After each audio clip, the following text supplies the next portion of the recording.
Hi everyone. I wanted to go over the asset that I included for you guys, this hero tree from Masthead.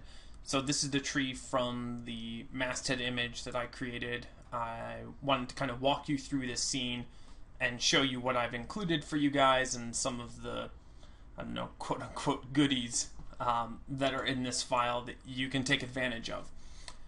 So right out the gate, you will notice that there is a hero tree flowers. There's also this GrowFX library, and then you'll see there's this moss setup, and you'll see like this is kind of broken up into week 3, week 4, week 5. This is giving you a little bit of a precursor to what's to come. Next week, I'm going to have you guys getting more into GrowFX, creating libraries of lots of different assets to scatter around, little weeds, leaves, things of that nature, all the secondary plants that you're going to do. Week 5, we're getting more into forest pack and scattering of the assets that we've created. So I know there are some questions about, moss and how to do moss and whatnot, so I wanted to kind of show you a setup that I've worked out that I've included in this file that I've provided. So I'm going to turn a couple of things off. Excuse me. And this is, apparently this guy's on the wrong layer, so you will want to fix that. He goes in base moss setup. Alright, so there is this hero tree, and for the moment I'm going to close that. And you'll see there's this displacement modifier. I didn't actually end up using that. You can go ahead and delete it. But I left it there because that is always an option. You can add a displacement modifier to your GrowFX tree and render with a displacement on top of it. But GrowFX also gives you the ability to displace at time of mesh as well. So that's actually something that I was experimenting with on this tree, and I did do that on this tree. Certainly there are limitations based on subdivisions of the mesh that you're going to use. And as you've seen, if you go too crazy on your meta mesh, you're going to be waiting quite a while. So there's probably a happy medium of like displace it one time at mesh time, and if it's high res or it's superhero right up on the camera, displace it yet another time at render time. So, since the last time I recorded, I've actually updated my GrowFX, and one of the new features here I'd like to draw your guys' attention to. In previous tutorials I was doing, this did not exist. So, there's the off icon over here, or the light, icon, and this turns them off entirely. Then there's the visibility icon as well, and this is super cool because if I turn this off, the flowers here, they'll go away. But they also go away when I render.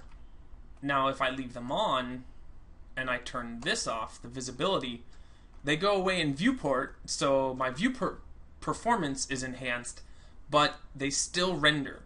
So this is a really awesome feature. I'm super excited about that. I've been hoping for that for some time, and I just updated, so I just got it. Probably should have updated before. So if you guys haven't updated, if you don't have this, please do so. Go to the downloads and update your GrowFX. So I'm going to turn a couple things off here, just so we can get at the heart of this. So you'll see I have a main branch, and the main guy here is this deviation, and you'll see that trunk B to path position, this guy is the deviation, trunk B. So this is how I kind of set up this split, and you can add, multiple deviations and, really like form your tree in that way by using this modifier. So fourth one down, I kind of hinted at it before, but it's a good way to get this form, and literally it gives you that. To do that out the gate otherwise is a little bit more involved. So otherwise, random direction with a curve on it, as I've discussed, and a vector direction again, with a curve on this guy. So like basically doing nothing and then pulling the branches down toward the end, and being very specific about where I'm doing that. So this is like 45 or 45%. So that's kind of what I did there. Then I added, branches to each of these.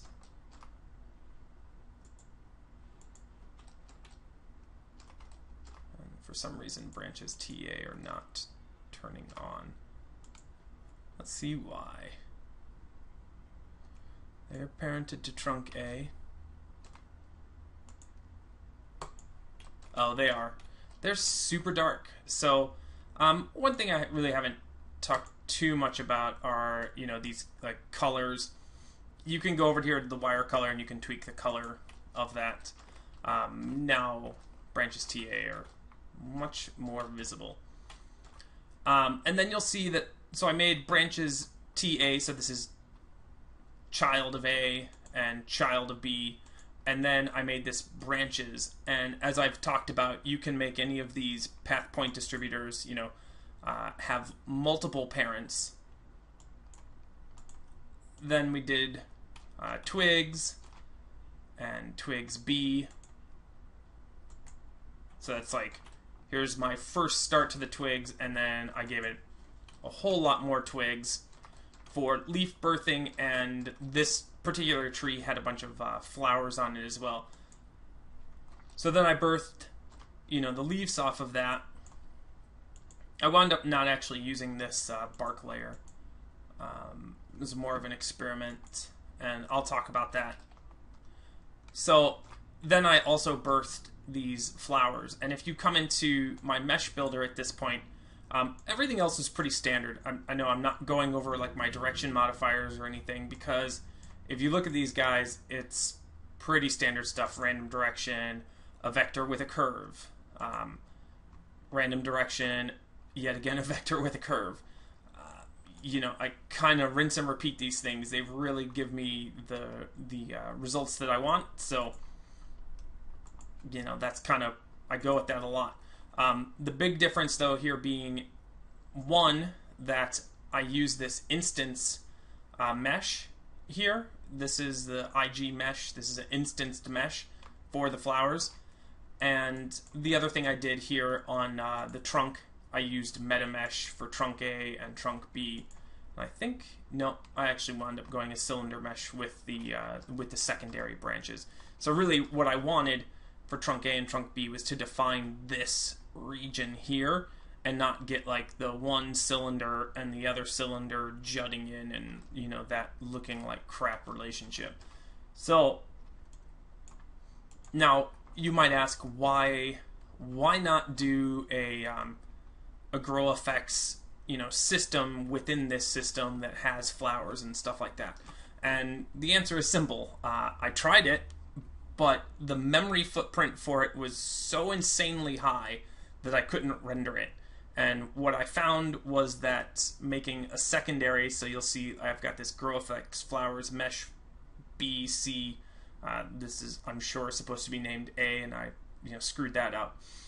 But I've got these three variations of this flower, and I'll show you, that I made, and then I meshed that and baked it, and I'll show you how I did that, and I haven't covered that yet, so I want to make sure I do that this lesson. And then I instanced that onto here, and because it's instanced mesh, it goes way quicker than if I tried to, like, up on top of this stuff, build another system that then has the flowers and everything. And I did that. I tried it. It was very bad. So that being said, let's pull my onion back up.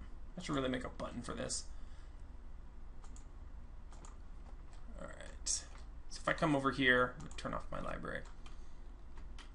So like if I come down here, you'll see I've got these. If I can focus up on them.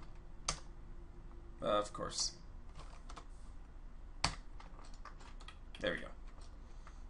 All right, I've got a couple of different GrowFX objects here. These are my flowers, okay? And you guys can have a look at these. They're actually really simple. It's, the stalk with a stem, random direction, and then the flowers. And the flowers, the only thing that differentiates them from anything, I've got cylinder mesh, and then this leaf mesh. And the leaf mesh, you'll come over here and you'll notice that my count here is 6. So at any point, I'm birthing 6 branches, which are basically becoming, the flower petals. And then I've mapped an opacity to them that are these flower petals. So it's very basic, but unless you're right up on it, you're never going to catch that detail. And then I've put a subsurface scatter on it and whatnot to give it some nice variation at render time. But this is the GrowFX object, and I'm going to go over this a couple of times. But we're going to start now. So what I did to get this guy, because you'll notice this is an editable mesh, and this is what I instanced, okay? And for those of you guys that are working in Maya and you want to export your stuff out, you're going to need to do this. So first you're going to have your GrowFX object, right, this guy. Then you're going to come down, and I'm going to make a copy of this.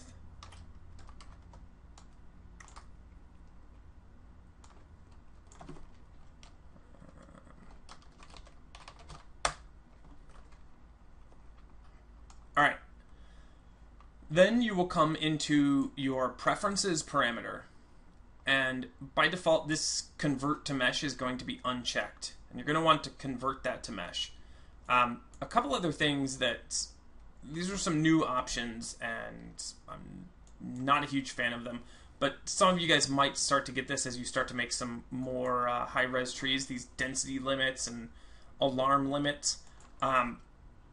If you're making a tree and you start to see like warning, density limit, blah, blah, blah, if you have very little resources on your machine, i.e. not a lot of RAM, maybe listen to this, maybe heed that warning. I have 48 gigs on my machine. I'm not super concerned, and honestly, I'd rather like push it to the limit and then see, where I stand, as opposed to, be constantly living by this very small number. So I generally like crank that, significantly higher. That's the one that's going to bark at you the most. If you get any of the others, you're always free to up them, and then you'll stop getting that warning. I do encourage you, though, if you start to get this warning, open up your task manager while you're rendering, so you have an idea of the type of RAM footprint that you're getting out of these. And if left unchecked, they can get high. So that being said, you've got your GrowFX object, and generally before I create an editable mesh out of it, I take my existing one, I copy it, and the other thing I do, what you'll see here is I've got like 3 variations. So what I didn't like make this 3 different times. I copied it before I made it into a mesh, and I came over here to my, and this is one of the awesome things about GrowFX, I came to this random seed number, and I seeded myself just some variations, and I just kind of mess with it until it like gives me something that I like. This is where those chaos numbers that I was, not update, that's wrong button. This is where those chaos numbers I've been talking about come into effect. If you have more chaos in your parameters, the larger the variation between this object and this object are going to be. And I think that sometimes I'll also like, make a couple of variations, and then I might come in now after I seed this guy, like, all right, I'm kind of digging that, but really ultimately, like, I want this one to be, bigger, and I also want it to have more density, in the stalks, i.e. also more flowers. And that's how I would get to something like that. But creating one, seeding it multiple times, and then maybe adding a little bit of added variation as well. Okay, so I've got the guy I'm going to bake after I've made my one, created a couple of instances of it or variations. Then I'm going to come over here to my convert to edit mesh, and I will throw an edit mesh on this guy. And you're going to see, like, what happened? Because I need to first set this to mesh. What is that? Best in Show? That's a good movie. And then come up and put on the edit mesh.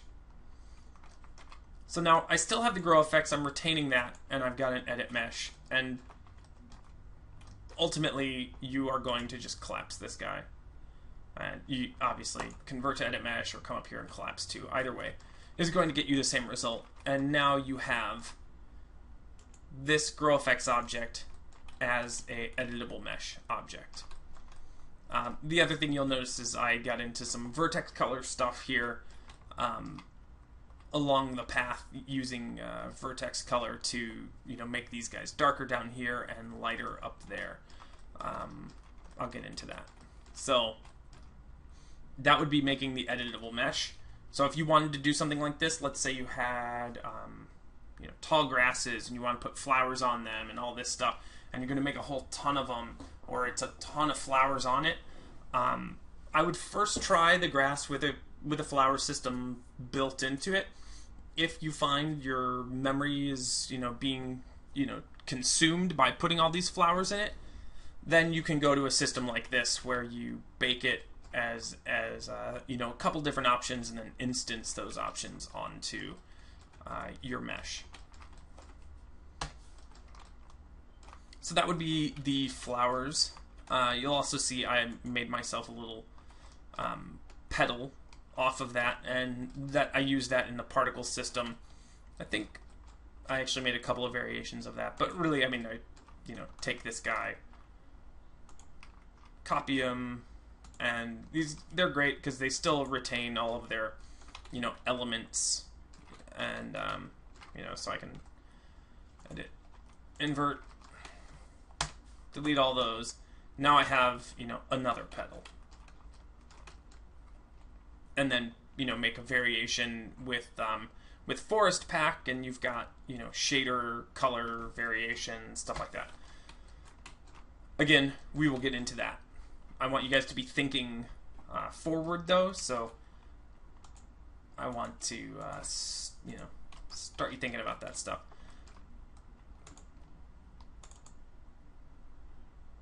Really need to make a button.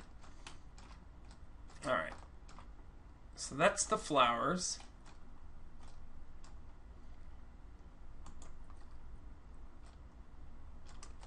Now, if I, the next thing I want to cover is, the moss setup on this guy.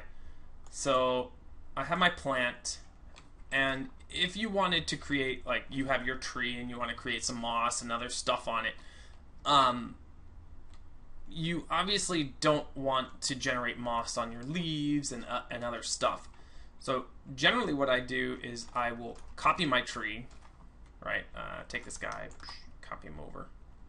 I don't move him over, I just make a copy onto a separate layer, moving him to a different location just for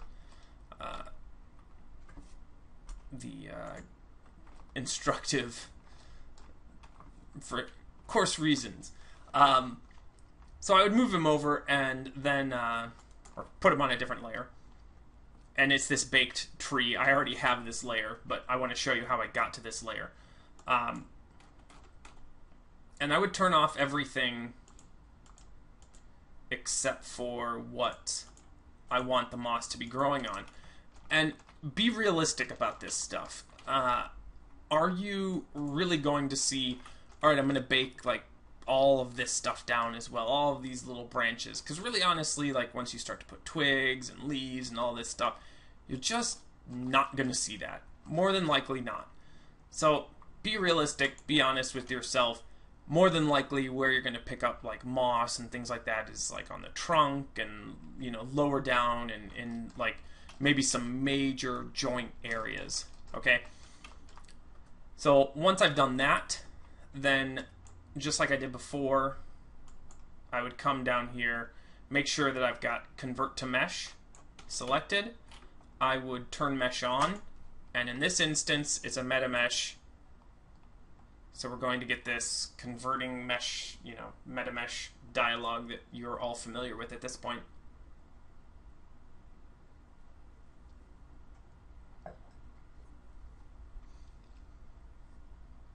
And this guy's a bit heavy.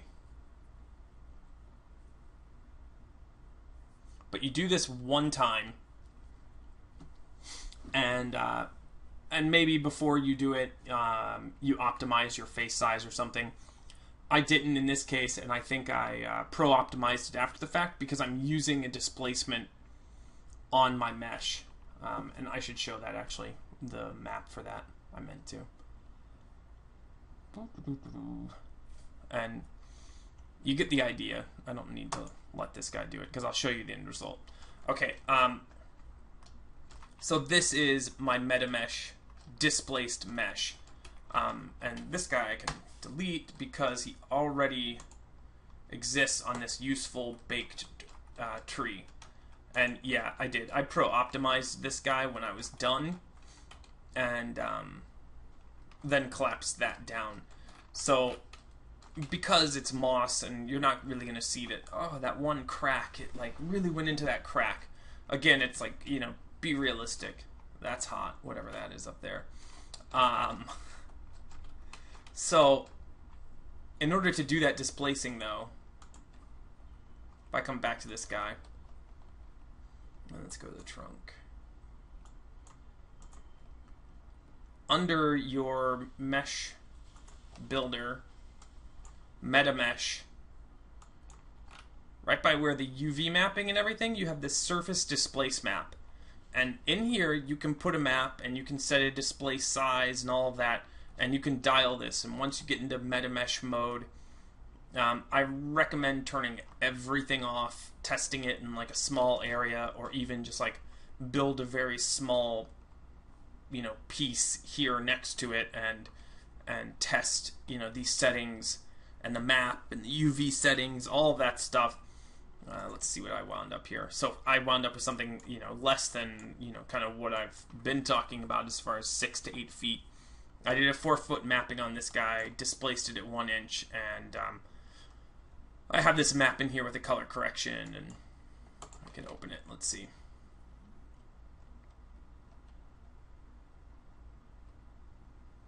Damn you, 2014 material editor.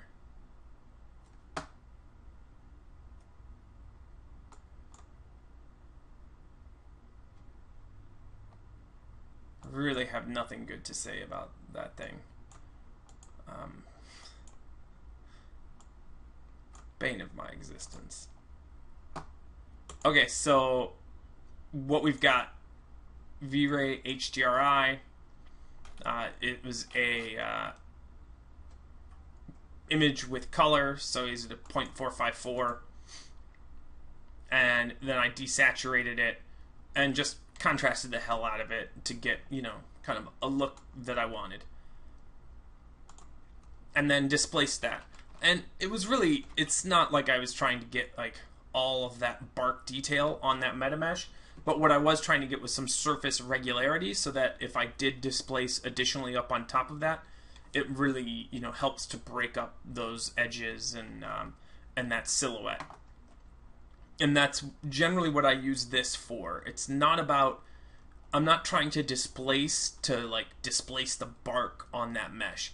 I'm displacing to additionally, just like, you know, I did with the noise and I've shown, to break the silhouette up and to break that surface up a little bit. So when I add maps, when I add other things, reflection, it really helps to, like, you know, sell the realism. So that's what I did with that. So once I baked it for my bake tree to do my my moss and whatnot, the first thing I do, and I'm not going to get into every detail of this because we're going to do forest pack coming up real soon.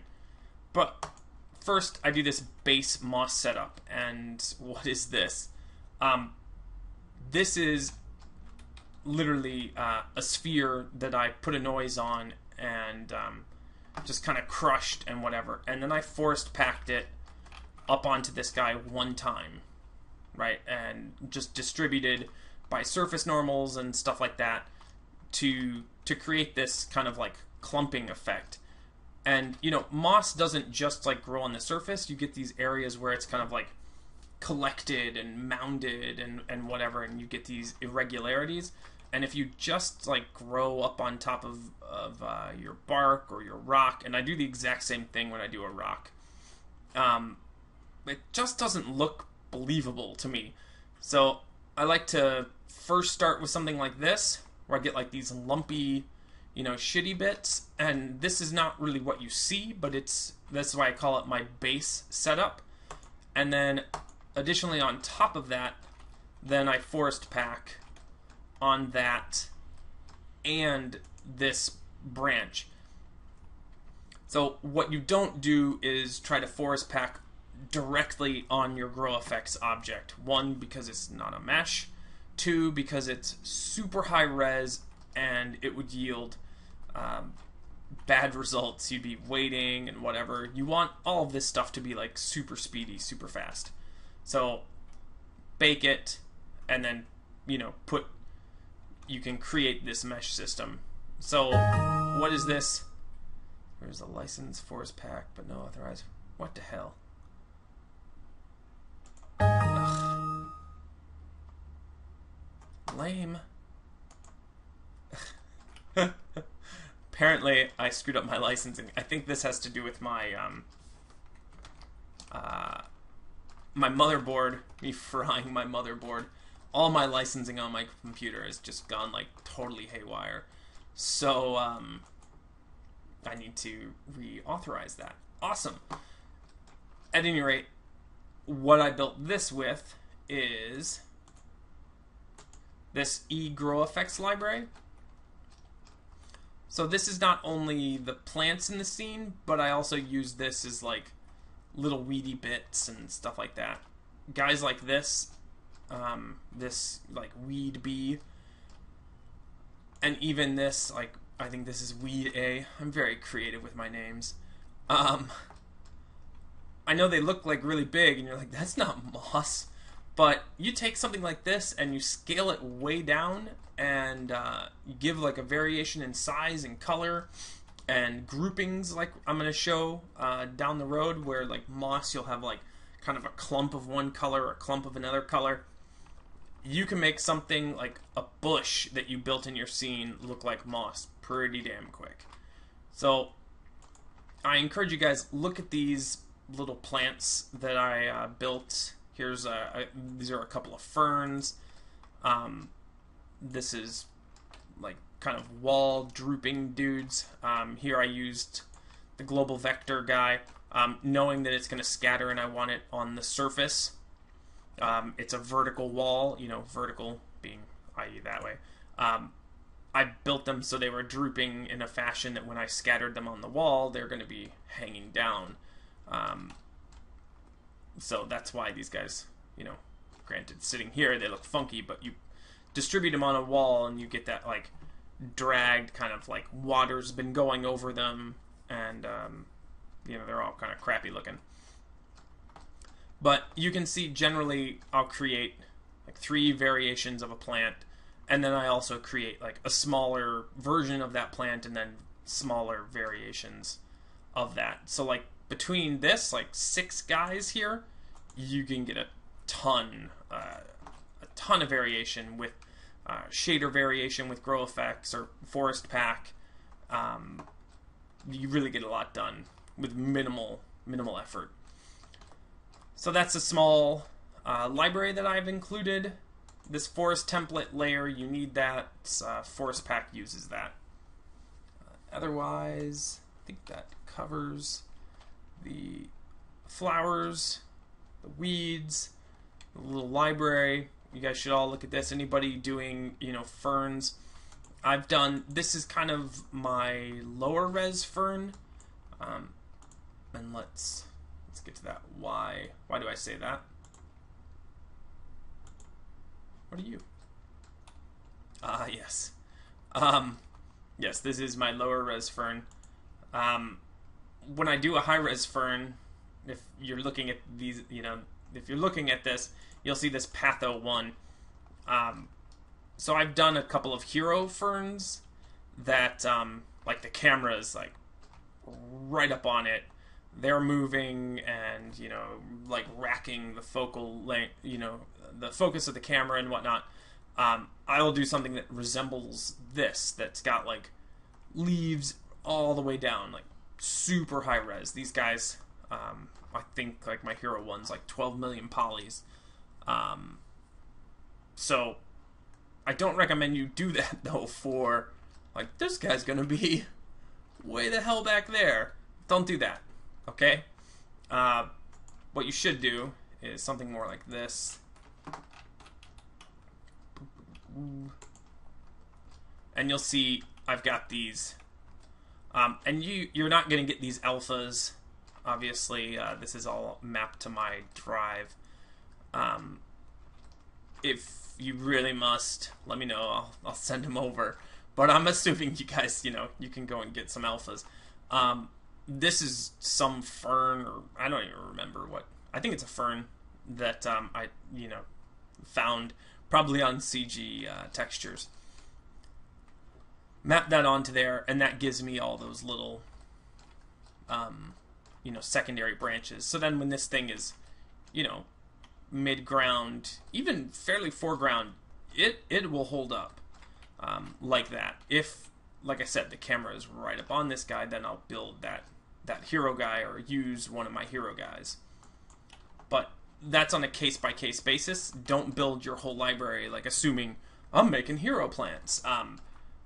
This lesson is all about creating your one hero plant. It's not about creating a library of hero plants. We'll get into the library next week, and you'll be doing more stuff like this. So these are meant to be, examples for you to follow. If for some reason, your camera is like right up on a fern, then, you might want to start to think about something that resembles, more like this. But and that's only for one of them, you're like the one directly in front of the camera. The rest of them, you will use a method like this. So building multiple resolution plants is also, I think, really important. Alright, so that's kind of going through this file. I just wanted you guys to have an idea of what was included with this, what you were getting. And with that, I conclude this lesson.